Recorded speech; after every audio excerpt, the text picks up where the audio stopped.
রাধে রাধে। মন যখন বিষণ্ণ হয়, মনের যখন প্রশান্ত পরিস্থিতি তৈরি হয়, তখন আমরা বিভিন্ন সময় গভীর গহনে ঈশ্বরের কাছে আমরা যাই। দ্বারস্থ হয়ে বলছি না, আমরা জানি সারা দেশের, সারা পৃথিবীতে ইতিহাস খুব গুরুত্বপূর্ণ। ঠিক তেমনি ইতিহাসের শহর বর্ধমান, যে নাট মন্দিরে বসে আছি, পিছনে যে মন্দিরের দরজা বন্ধ আছে, নির্দিষ্ট সময় মন্দিরের দরজা খোলা হবে। আমি রাধাবল্লভ মন্দিরের কথাই বলছি। মহারাজ তেজ বাহাদুর মহাতাব এবং তার সহধর্মিণী এই মন্দির প্রতিষ্ঠা করেছিলেন। ইতিহাসের পরিসংখ্যান যা, তাতে মন্দিরের বয়স 200 বছর অতিক্রম করেছে। এখনও বিরাজিত, এখনও বিরাজমান, এখনও প্রফুল্ল উদ্ভাসিত হয় যখন রাধা বল্লভ থেকে শুরু করে জগন্নাথ, বলরাম, সুভদ্রা এবং কালী, দক্ষিণা কালী, শিব বিভিন্নভাবে রয়েছে। এখানে কোষ্ঠী পাথরের মূর্তি, মানুষ আসেন, ভক্ত সমাগম হয়। তাই শ্রাবণের দুপুর হোক, শ্রাবণের সন্ধ্যায় হোক, শ্রাবণ মাস চলছে, একদিকে বৃষ্টি, অঝরে বৃষ্টি, বৃষ্টিকে উপেক্ষা করে বহু মানুষ এখানে আসেন কেন? ইতিহাসের প্রতি টানে, ইতিহাসকে জানতে, ইতিহাসের প্রতি শ্রদ্ধা জানাতে। ঠিক আমরাও বর্ধমান শহর এবং রাধাবল্লভ মন্দিরের ইতিহাস যে ছত্রে ছত্রে কোণে কোণে প্রস্ফুটিত রয়েছে, বিরাজিত, তাকে আমরা উদ্ভাসিত করতে চাই বিভিন্ন সময় বিভিন্ন বক্তব্যের মধ্য দিয়ে। আসুন আমরা সেই মন্দিরের বিগ্রহদের একবার দেখিয়ে দেব।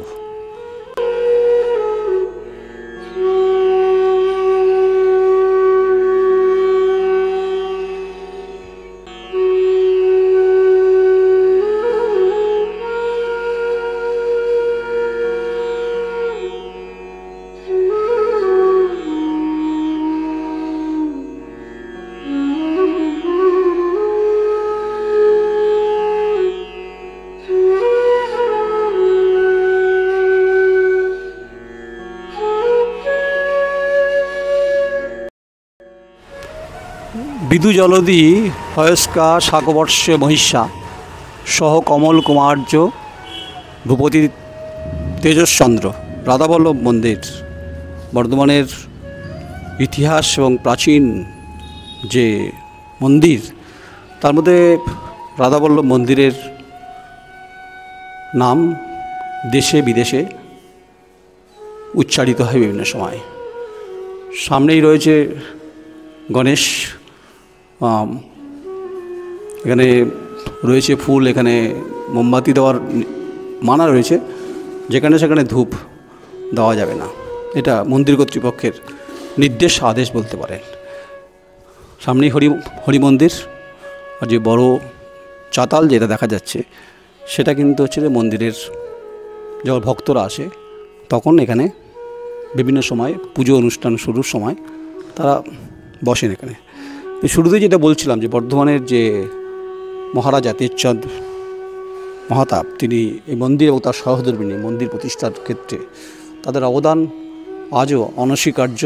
তা ইতিহাসের পাতায় ছত্রে ছত্রে প্রস্ফুটিত, বিকশিত করে, আমরা সেটা জানি।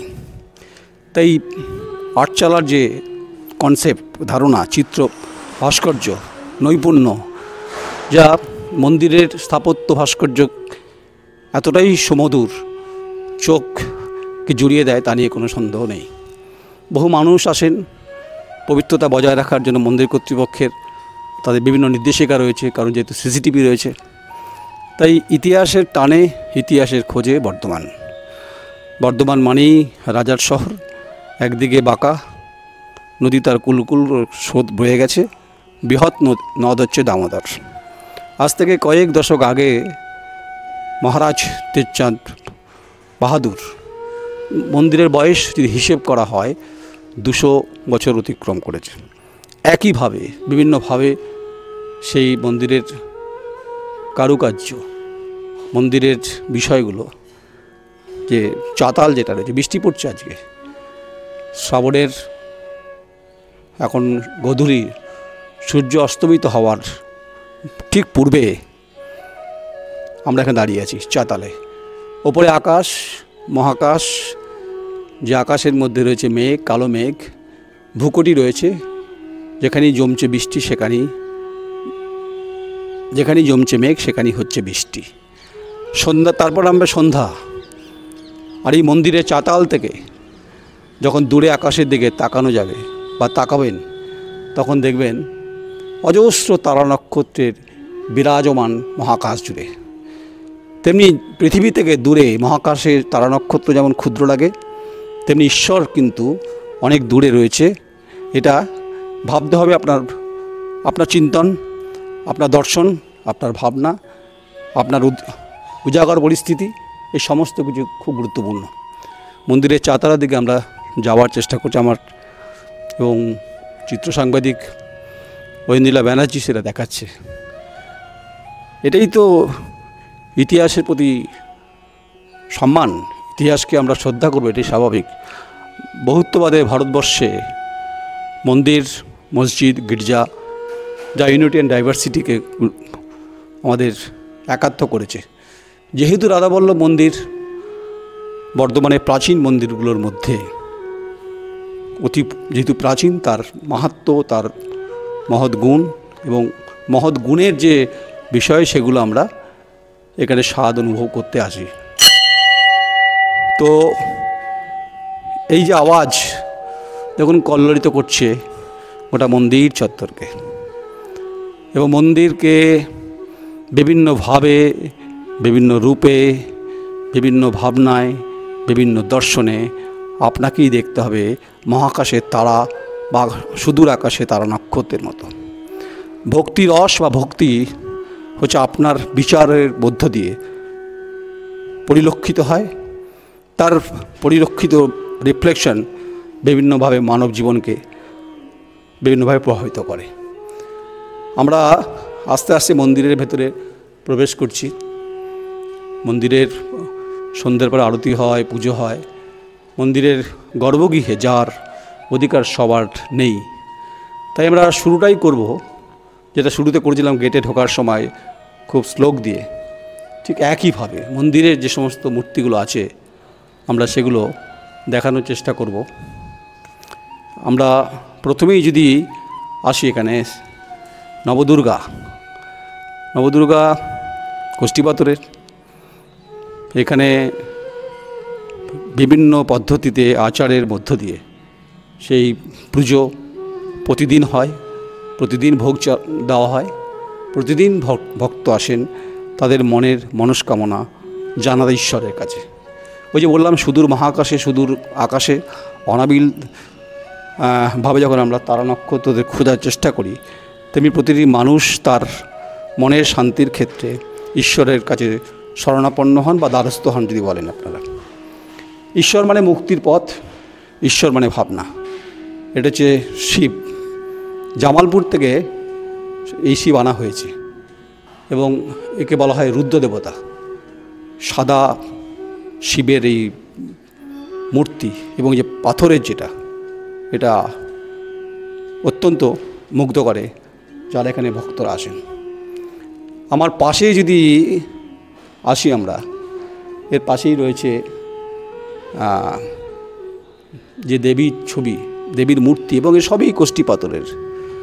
এবং প্রতিটি জায়গায় কলস রয়েছে, যে রীতি আছে, যে নীতি আছে, যে আচার আছে, যে বিচার আছে, সেগুলো এখানে প্রতিনিয়ত উচ্চারিত হয়। যিনি এখানকার সেবায়েত, যিনি এখানকার প্রধান পুরোহিত, তিনি এই গুরুত্বপূর্ণ ভূমিকায় তাকে দেখা যায়। কিন্তু এত বড় মন্দিরকে পরিচালনার জন্য যে বিপুল পরিমাণ অর্থের দরকার, সেটা কিন্তু অপ্রতুল। আচ্ছা, তার আগে একটু বলে নিই, যে পালকি দেখা যাচ্ছে, দেখছেন তো, এটা আজ থেকে কয়েক শতাব্দী আগে এই পালকির চল ছিল। কারণ মহারাজ তেজচন্দ্র বাহাদুর এবং তার পরবর্তীকালে যারা মহারাজ বর্ধমানে ছিলেন, উদয়চাঁদ মাহাতাব, বিজয়চাঁদ মাহাতাব, তাদের পালকির প্রথা, পালকির রীতি ছিল। এবং সেই রীতিতেই এখানে মন্দিরের দেবদেবীদেরকে নির্দিষ্ট সময় তাদের বার করা হতো। আর এই যেটা দেখছেন এটা কিন্তু বড় বাদ্যযন্ত্র, এটাও কিন্তু বাজানো হয়। তাহলে পালকিটা আজও আছে। পালকিওয়ালা না থাকলেও পালকি সুসজ্জিতভাবে রয়েছে, মন্দিরের মধ্যে রয়েছে। মন্দিরে যে কাজকর্মগুলো রয়েছে, এই যে কলা কৌশলী যে চিত্র ভাস্কর্য, যা অত্যন্ত মুগ্ধ করছে সবাইকে, আমাকে, ঐন্দিলাকেও করছে, সবাইকেই করছে। তাই সবাই মন্দিরের পবিত্রতা বজায় রাখার চেষ্টাটা যেমন করছেন, অবশ্যই করবেন। আমি আমার ঐন্দিলাকে দেখাতে বলছি আসল যে জায়গাটা, জগন্নাথ, প্রভু জগন্নাথ, সুভদ্রা, বলরাম বছরের নির্দিষ্ট সময়, অর্থাৎ যখন রথ হয় প্রভুকে এখান থেকে ঠিক কিছু দূরে আলমগঞ্জ বারোয়ারিতলাতে মাসির বাড়িতে নিয়ে যাওয়া হয়। 2006 সালে ইতিহাস যা বলে, কালনা থেকে প্রভু জগন্নাথ, সুভদ্রা, বলরামদের আনা হয়েছে। অর্থাৎ আগে এর অনেক বিস্তৃতি ছিল, গোটা শহর ঘোরানো হতো, বোরহাট থেকে শুরু করে বিস্তীর্ণ জায়গাতে। কিন্তু করোনা কালের পর থেকে পরিস্থিতি পরিবর্তনের সঙ্গে সঙ্গে একদম আলমগঞ্জ বারোয়ারিতলাতে চুক্তি হয় এই মন্দির কর্তৃপক্ষের সঙ্গে। সেখানে মাসির বাড়িতে 8 দিন থাকেন প্রভু জগন্নাথ, বলরাম, সুভদ্রা। তারপর তারা আবার এই মন্দিরে এসে তাদের নির্দিষ্ট যে স্থান, সেই স্থানে যিনি পুরোহিত প্রধান তিনি তাদেরকে স্থাপন করেন। তাই পালকি এবং ইতিহাসে বললাম আপনাদের প্রত্যেককে, আর প্রভু জগন্নাথ, বলরাম, সুভদ্রার কথা বললাম। আমরা যদি গোটা মন্দিরটা একটু একটু করে যাই, একটা সুবাস এবং সুবাসিত পরিস্থিতি, মন্দিরের একটা ফ্লেভার রয়েছে, দেবীর তাদের একটা ফ্লেভার রয়েছে। মানে আমরা যেটাকে বিভিন্ন সময় নিজেদের অন্তর থেকে অনুধাবন করার যে চেষ্টাটা করি, চেষ্টাটা করতে গেলে যে ভাবনা বোধ, সেটা খুব গুরুত্বপূর্ণ। অনেকে বলেন বিতর্ক আছে, তর্ক আছে, ঈশ্বরকে কি খালি চোখে দেখা যায়? ঈশ্বরকে কি দর্শন করা সবার ভাগ্যে জোটে? আসুন, আসল যে মূর্তি রাধা এবং বল্লভ। দেখুন এখানে রাধা এবং শ্রীকৃষ্ণ কালো কষ্টি পাথরে জল জল করছে রাধা বল্লভের বিগ্রহ, যেন সূর্যের জ্যোতির মতো ঠিকরে আলো আমাদেরকে স্পর্শ করছে বর্ধমানের ইতিহাসের প্রতি যাদের সম্মান, যারা বিভিন্ন সম্প্রদায়ের মানুষ, তারা সবাই এই মন্দিরকে মানেন। কারণ যেহেতু বলছিলাম ইউনিটি অ্যান্ড ডাইভার্সিটি খুব গুরুত্বপূর্ণ। বহুত্ববাদের ভারতবর্ষে এই মন্দিরের ইতিহাস তো লেখা আছে। বিভিন্ন যারা গবেষণা করেন ছাত্রছাত্রীরা মডার্ন হিস্ট্রি নিয়ে, তাদের পাতায় পাতায় তাদের গবেষণায় এই রাধাবল্লভের কথা, কাহিনী, কল্পকথা লেখা আছে। যেটা বলছিলাম যে দেব দর্শন করার জন্য কি সত্যি চোখ দিয়ে দেখা যায়? না, দেখতে গেলে লাগে মনের ভাবনা, শ্রদ্ধা, গভীর আস্থা, বিশ্বাস, বিকশিত মন, তবেই সেখান থেকে বিকাশ প্রস্ফুটিত হয়। তো এই সামগ্রিক যে পরিস্থিতি, যেটা আমরা দেখানোর চেষ্টা করছি, আশা করি আপনাদের প্রত্যেককেই ভালো লাগাবে। এ কারণেই যে সুদৃশ্য নয়নাভিরাম যে মহাকাশে যখন আমরা তাকিয়ে, যখন তারা নক্ষত্রদের যখন দেখি, চোখ যখন জুড়িয়ে যায়। তাই শ্রাবণের গধূলিতে অঝরে বৃষ্টি না হলেও বৃষ্টি নামবে যখন টুপ টুপ করে, মন্দিরের নাট মন্দির তখন বিভিন্নভাবে আন্দোলিত হবে। ফলে আমরা যে মন্দিরের যে ঘণ্টা, তার আওয়াজ প্রতিটি কর্নারে কর্নারে কিন্তু কল্লোলিত করছে। আমি যদি এদিকটায় আসি, এদিকটাই আসি, একদম মন্দিরের দেয়ালে একদিকে প্রভু জগন্নাথ, বলরাম, সুভদ্রা, একদিকে রাধা এবং একদিকে কৃষ্ণ, এই যে ছবিগুলো, আঁকা ছবিগুলো বহু যুগ যুগ ধরে তার অবস্থানগত জায়গাতেই বিরাজ করছেন। তাই মন্দিরের পবিত্রতা এবং রাখা সবারই কর্তব্য। তাই দর্শন নিয়ে যে আলোচনাটা হচ্ছিল, দর্শন কীভাবে করবেন সেটা তো আপনার ভাবনার উপর নির্ভর করছে। আপনার বিবেচিত মন থেকে আপনি সেটা আপনাকেই ঠিক করতে হবে। তাই সামগ্রিক যে পরিস্থিতি, সে পরিস্থিতির যে বর্ণনা, ইতিহাসে যে বর্ণনা এবং তার সঙ্গে বিগ্রহের যে ইতিহাস, সেগুলো আমরা তুলে ধরার চেষ্টা করলাম। আমরা নিমিত্ত মাত্র, আমরা এর বেশি তো কিছু বলতে পারি না। সামনে যেটা বড় ছবি রয়েছে একদম হচ্ছে দেখুন, মাঝখানে হচ্ছে জগন্নাথ, রাধা, শ্রীকৃষ্ণ, মহাদেব, প্রভু জগন্নাথ, সুভদ্রা, বলরাম। একটা অসাধারণ ছবি। ছবিটার মধ্যে একটা অস্পষ্টতা এসছে, বহু দিন ধরে রয়েছে। তো এই সামগ্রিকভাবে এই মন্দিরকে সুরক্ষিত করার ক্ষেত্রে আগেই বলছিলেন যে অর্থের দরকার, অর্থ বরাদ্দের যে প্রয়োজন, তার জন্য এখানে ট্রাস্টি আছে ঠিকই, ভক্ত আসে ঠিকই, কিন্তু মন্দিরকে আরও বেশি সৌন্দর্যায়ন করার জন্য যে অর্থ দরকার, সেটা কেন্দ্র এবং রাজ্যকেই এগিয়ে আসতে হবে। কারণ কোনো অর্থ ছাড়া কোনো মন্দির, তার স্থাপত্য, ভাস্কর্য এবং মন্দিরের দর্শন বোঝানো সম্ভব নয়। আমরা যদি এই দিকটায় যাওয়ার চেষ্টা করি, দেখি কিছু দু একটা বিগ্রহ রয়েছে, আমরা সেগুলো দেখবার চেষ্টা করব।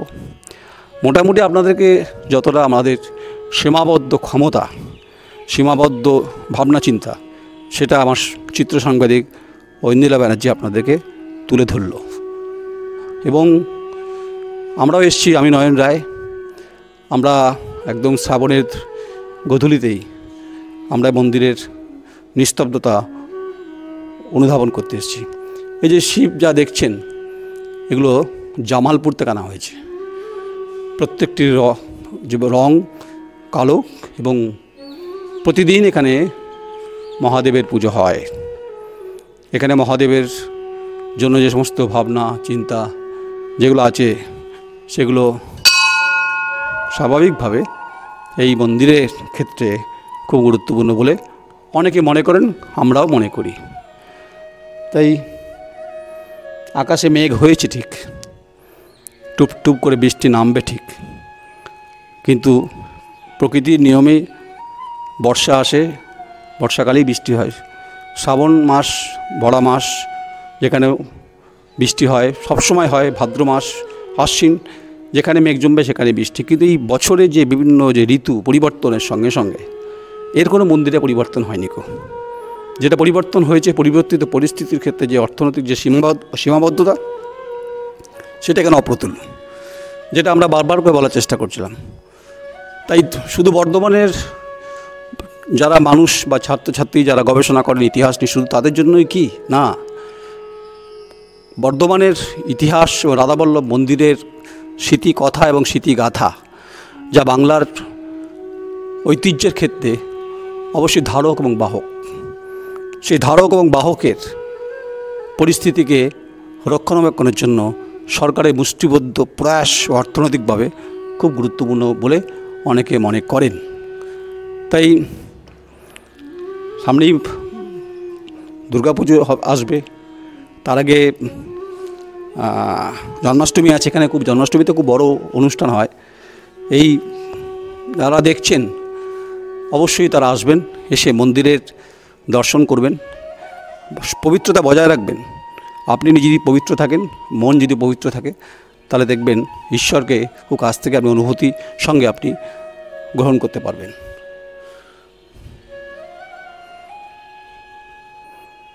রাধাবল্লভ মন্দিরের ইতিহাসের খোঁজে, ইতিহাসের টানে আমরা এসেছিলাম তার স্বাদ, রূপ, রস, বর্ণ, গন্ধ অনুভব করতে। আমার চিত্র সাংবাদিক ঐন্দ্রিলা ব্যানার্জি আপনাদের পুরোটা দেখিয়েছে, তাই নতুন করে কিছু দেখানোর নেই। তাই রাধাবল্লভ মন্দিরের ইতিহাস প্রায় 200 বছর ছাড়িয়ে গেছে। কালের কপোতলে অনেক কিছু বিলীন হলেও ইতিহাস কিন্তু বিলীন হয়নি। কারণ ইতিহাস বিলীন হলে সভ্যতা বিলীন হয়ে যাবে, তেমনি সভ্যতার যখন বিকাশ হয় তার সঙ্গে ইতিহাস খুব গুরুত্বপূর্ণ। তাই রাধাবল্লভ মন্দিরের ইতিহাস, ঐতিহ্য, তাকে গৌরবান্বিত করার জন্য সরকার এবং যারা বেসরকারি আছেন তাদের প্রত্যেকের সহযোগিতা দরকার আর্থিক দিক থেকে। এটা আমরা অনুভব করেছি, প্রয়োজন আছে এখানে। তাই মাঝখানে যেটা বলছিলাম যে অনাবিল আকাশে যখন তাকিয়ে দেখি যে দূরে নক্ষত্র তারা, যদিও আকাশের আজকে মেঘভার, মুষ্টিবদ্ধ মেঘ কালো জমেছে, বৃষ্টি নামবে, টুপটুপ করে অঝরে নামবে, সন্ধে হলেই নামবে। জোনাকি পোকা দেখা যাবে দূর থেকে, তারা নক্ষত্র দূর থেকে দেখা গেল, তো ঈশ্বরকে দূর থেকে দেখতে গেলে দেখা যায় না, ঈশ্বরকে ভাবতে গেলে মন থেকে ভাবতে হবে। তাই আপনারা আসবেন, আপনারা মন্দিরের সৌন্দর্যায়ন বজায় রাখবেন, ইতিহাসকে সম্মান দেবেন, তবেই আপনি সম্মানিত হবেন। গৌরবান্বিত আপনাকেও করবে, আপনার হিত গৌরবকে এগিয়ে দেবে। আপনার সঙ্গে থাকুন, দেখতে থাকুন। যদি আপনাদেরকে এটা মনপসন্দ করে, যদি আপনাদের এটা ভালো লাগে, আপনারা কমেন্টস করতে পারেন আমাদের thequery.com আমাদের যে ফেসবুক এবং আমাদের যে ডিজিটাল প্ল্যাটফর্ম এবং আমাদের ইউটিউব দ্য কোয়েরি THEQUIRY। আপনারা সাবস্ক্রাইব করুন, আপনারা আসুন বর্ধমানের রাধাবল্লভ মন্দিরে। আমার চিত্র সাংবাদিক ঐন্দ্রিলা ব্যানার্জি, আমি নয়ন রায়, রাধাবল্লভ।